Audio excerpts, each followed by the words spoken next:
Apple David at Chad Gammad, usap-usapan sa social media dahil sa kanilang relasyon. Mainit na pinag-uusapan ngayon sa social media ang relasyon ng sports reporter at social media personality na si Apple David at basketball player na si Chad Gammad. Mabilis na naging viral ang usapin matapos kumpirmahin ni Apple ang kanilang relasyon, na agad namang umani ng iba't ibang reaksyon mula sa publiko. Ayon sa mga ulat, aminado si Apple David na hindi niya inaasahang magiging ganito kalaki ang atensyong matatanggap nila matapos lumabas sa publiko ang kanilang relasyon. Dahil sa malaking agwat ng kanilang edad, marami ang nagpahayag ng pagkagulat at nagbigay ng kani-kanilang opinyon sa social media.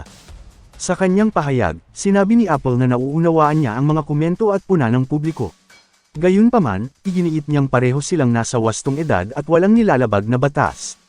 Hiling din niya ang respeto para sa kanilang pribadong buhay at desisyon bilang magkasintahan.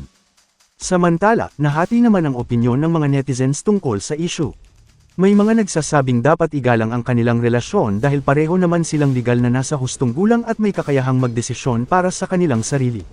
Para sa kanila, ang pinakamahalaga ay ang pagkakaunawaan, respeto, at pagmamahalan ng dalawang tao.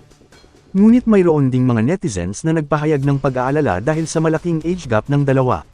Ayon sa ilan, maaaring magkaiba ang kanilang pananaw, karanasan, at mga prioridad sa buhay dahil nasa magkaibang yugto sila ng kanilang personal na paglalakbay. Dahil dito, patuloy na naging sentro ng diskusyon ang kanilang relasyon sa iba't ibang social media platforms. Maraming netizens ang nagbahagi ng kanilang mga pananaw, habang ang iba naman ay nananawagan na tigilan na ang labis na panghuhusga at hayaan na lamang ang dalawa na mamuhay ng masaya. Sa ngayon, wala pang detalyadong pahayag si Chad Gammad hinggil sa kontrobersya. Gayunpaman, nananatiling mataas ang interes ng publiko sa isyong ito habang patuloy na sinusubaybayan ng mga netizens ang mga susunod na kaganapan. Batay sa mga naging komento online, malinaw na hati ang opinyon ng publiko. May mga sumusuporta sa relasyon nina Apple David at Chad Gammad dahil pareho silang nasa tamang edad at may kalayaang pumili kung sino ang kanilang mamahalin. Sa kabilang banda, mayroon ding mga naniniwalang normal lamang na magkaroon ng mga tanong at agam-agam dahil sa malaking agwat ng edad. Para sa ilan, mahalagang isaalang-alang ang maturity, karanasan, at pangmatagalang compatibility sa isang relasyon.